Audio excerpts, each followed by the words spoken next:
ఓ అమ్మా మమ్మల్ని కోళ్ళగా మిన్నడు కాబట్టి ముచ్చిరెడ్డి మాకు ఏదో మాయ మాటలు చెప్తే ముచ్చిరెడ్డి నీకు ఈ బంద్ ఇప్పిస్తా ఆ బంద్ ఇప్పిస్తాను ముచ్చిరెడ్డి మాకు ఆడ కమిషన్లు గుంజుకున్నావు ముచ్చిరెడ్డి నేను ఎట్లా నమ్మాలి ముచ్చిరెడ్డి ఇప్పుడు ఏమన్నా అంటే కాగితాలు తెమ్మంటున్నావు ముచ్చిరెడ్డి మేము ఏ బొందలకు వెళ్తే ముచ్చిరెడ్డి ఎంత పని చేసి ముచ్చిరెడ్డి మమ్మల్ని నమ్మేసి ముచ్చిరెడ్డి మమ్మల్ని నట్టేట ముచ్చి ముచ్చిరెడ్డి అని ఇంకొక ఈ రకంగా పాపము దళిత బిడ్డలు అగోరించుకుంటా అన్నవో రామచంద్ర అని అసురుసులు అంటున్నా ఈ ముత్తిరెడ్డి సగగుండా బీఆర్ఎస్ మాజీ ఎమ్మెల్యే ఎంత పని చేసిండు.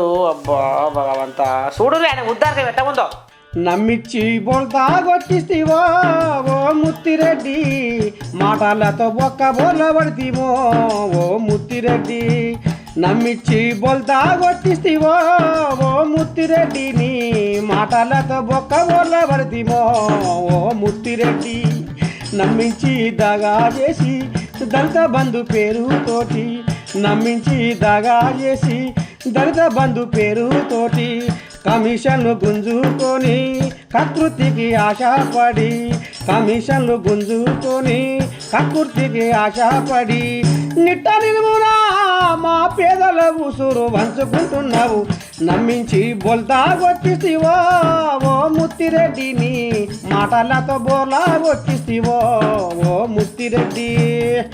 ఓ అమ్మ బీఆర్ఎస్ మాజీ ఎమ్మెల్యే ఉద్దారకం చిన్నసనగా లేదేమో రో దళిత బిడ్డల కాడ ఇక మీకు ఒక్కొక్కరికి 10 లక్షలు ఇప్పిస్తా అది ఇస్తా ఇది ఇస్తా అది ఏదేదో మాయ మాటలు చెప్పి కమిషన్లు రాబట్టిండట. అమ్మా ఎంతమంది కాడ వసూలు చేసిండో ఏం కథ చూడు ఈ ఆయవన్నోడు. చెప్పే పెద్ద మనిషి.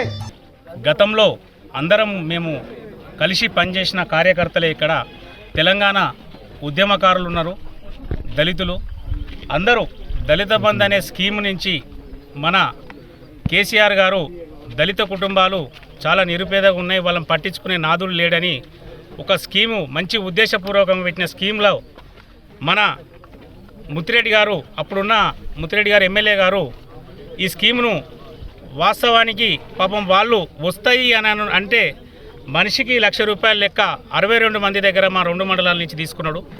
మేము అయినా ఇప్పుడు వాస్తవానికి గవర్నమెంట్ పోయింది కదా సార్ డబ్బులు కావాలని నెల నుంచి మా దళితులందరూ మేము అందరం కలిసి తిరుగుతున్నాం. పెద్ద మనుషులను కూడా మధ్యలో పెట్టినాం, పార్టీ పెద్దలను కూడా పెట్టినాం.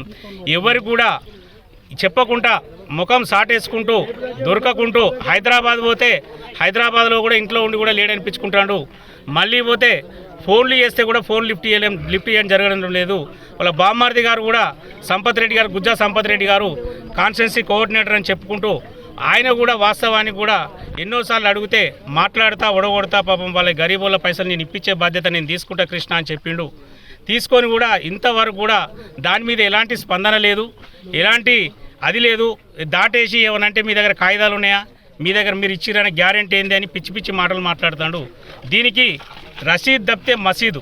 ఎవరైనా మన వెనక నుంచి సామెతలు ఉన్నాయి, దీనికి ఎలాంటి కాగితాలు ఉండయి. ఒక ఫైరో చేసుకున్నప్పుడు ఒక వ్యవహారంలో దాని కాగితాలు అనేది ఉండయి. ఆ కాగితాలు రాసుకోరు, దానికి కాగితం ఉండదు. దాన్ని ఏదో లీగల్గాని మాట్లాడుకుంటూ ఇంతమంది దళితులను ఇబ్బంది పెడుతుండు. కాన్స్టిట్యున్సీ మొత్తంలో దాదాపు 1000 మంది దగ్గర వసూలు చేసిండు ముత్తిరెడ్డి గారు. చూసినారులా పాపం ఎంత కాడికి దిగజారిండో బీఆర్ఎస్ మాజీ ఎమ్మెల్యే. అందుకనేనా బిడ్డ ఆనాడు ఈయన మీద తిరగబడ్డది, కడుపులో పుట్టిన బిడ్డే తిరగబడ్డది. అంటే గిసవంటి మరి అనకూడదు కానీ మీకు అర్థమైంది కదా గిది కథ. మా కడుపులో పేగులు వర్లుతున్నాయి ముత్తిరెడ్డి, మా కడుపులో పేగులు వర్లుతున్నాయి ముత్తిరెడ్డి, మా పేగుల్లో జరిగై బలిసిన బాబు ముత్తిరెడ్డి, మా పేగుల్లో జరిగై బలిసిన బాబు ముత్తిరెడ్డి, నీకెట్ట న్యాయమైతుందో